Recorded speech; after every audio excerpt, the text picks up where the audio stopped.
If you've ever been blamed for something you didn't do, if someone ever smiled while destroying your reputation, then you'll understand why I didn't cry the night my father erased my name from the company website. He said it was a restructuring decision. What he meant was he chose my stepbrother over me, and that was the biggest mistake of his life. I grew up inside my father's empire, not metaphorically, literally. Carter Logistics was built in our garage when I was 9. I used to sit cross-legged on the concrete floor doing homework while Dad negotiated contracts on speakerphone. I watched him struggle. I watched him fail. And when I turned 16, I started helping. Spreadsheets, invoices, vendor calls, marketing emails. By 19, I was running the company's social media strategy and had landed 3 regional distribution contracts that doubled our annual revenue. But none of that mattered when Ryan came back. Ryan, my stepbrother, my father's golden second chance. He was older than me by 3 years. Charming, loud, the kind of guy who could walk into a room and own it within seconds. He had also dropped out of 2 colleges and crashed one leased BMW. But Dad said he just had entrepreneurial spirit. Translation, Dad saw himself in Ryan. He saw work ethic in me and charisma in him. Guess which one wins in family politics? The day everything changed started normal. Too normal. Dad called a leadership alignment meeting. That was new. We were a 14-person logistics company. The only alignment we needed was whether Karen in dispatch remembered to refill the printer paper. I walked into the conference room with my laptop. Ryan was already there, leaning back in my usual seat, smiling. Dad cleared his throat. I've decided to appoint a director of strategic operations.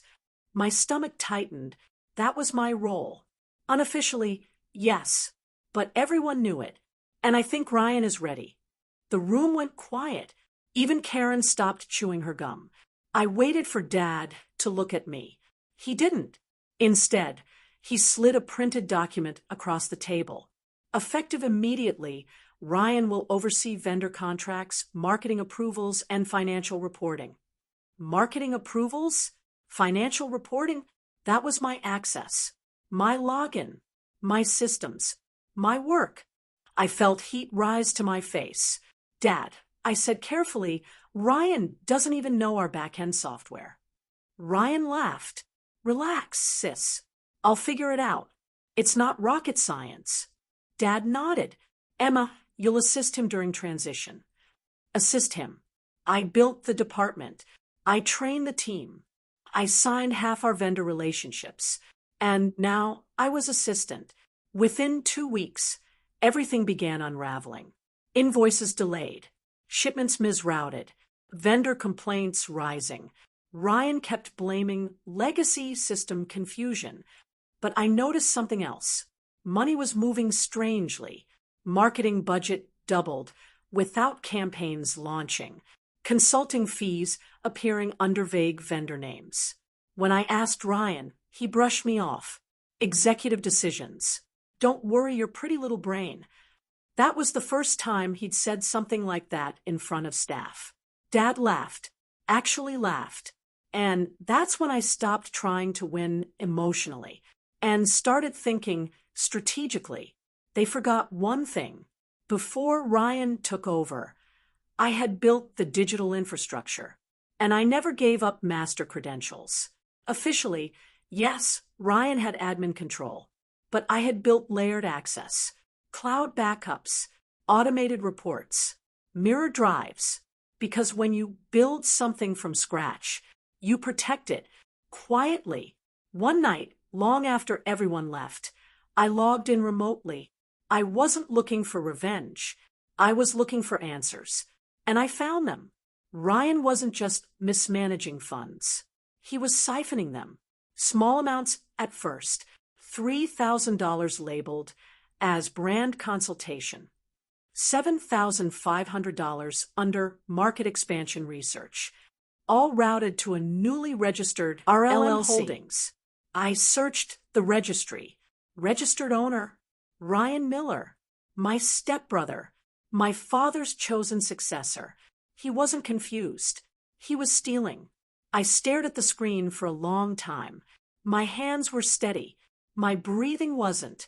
This wasn't about sibling rivalry. This was fraud. Criminal, reputation-destroying fraud. And Dad had handed him the keys.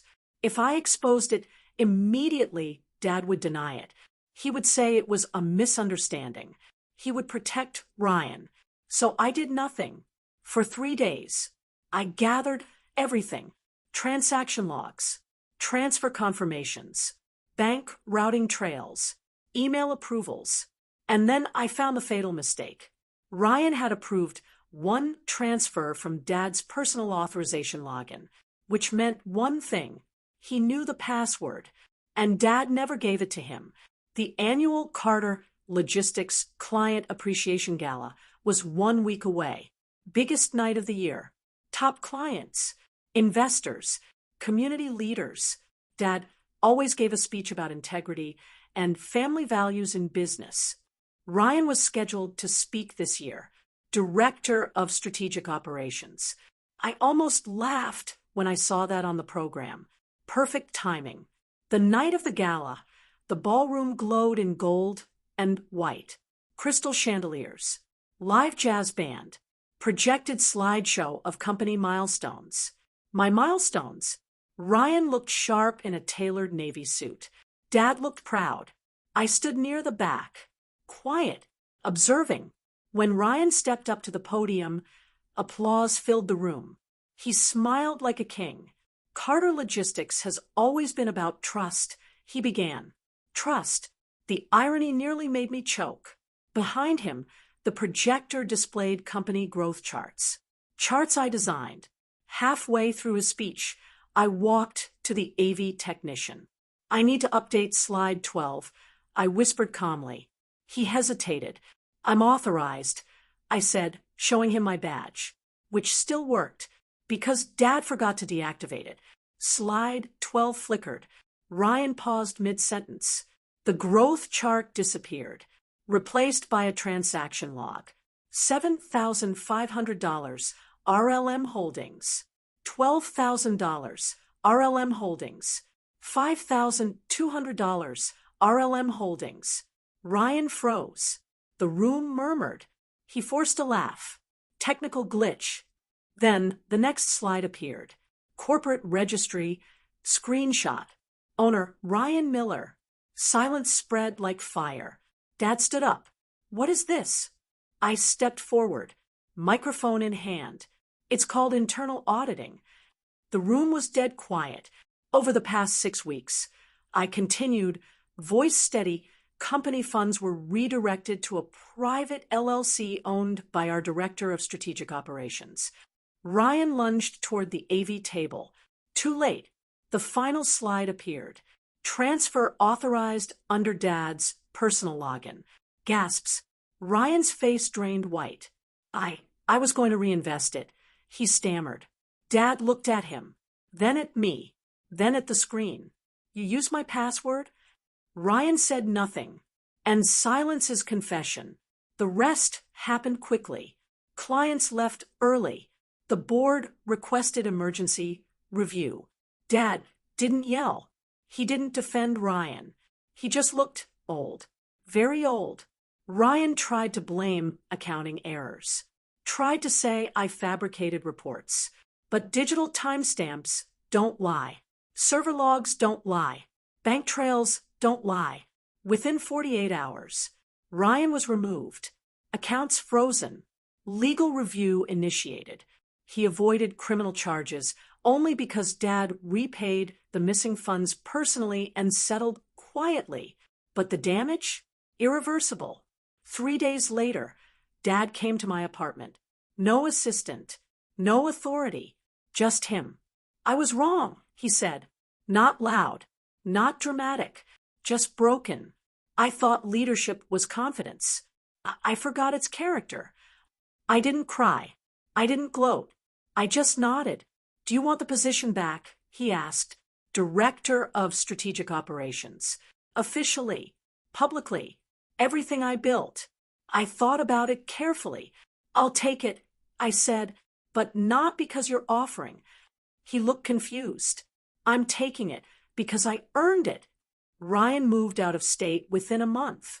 I heard he tried launching another startup. Without company funds this time, Carter Logistics stabilized. Clients respected transparency. And Dad, he never made another restructuring decision without consulting me. But something else changed. He stopped underestimating quiet strength. People think revenge is loud. It isn't. It's patient. It's documented. It's timed. And sometimes it's delivered on slide 12. If you've ever been overlooked, if someone ever handed your hard work to someone louder, remember this: charisma fades, evidence doesn't, and passwords, they're powerful things,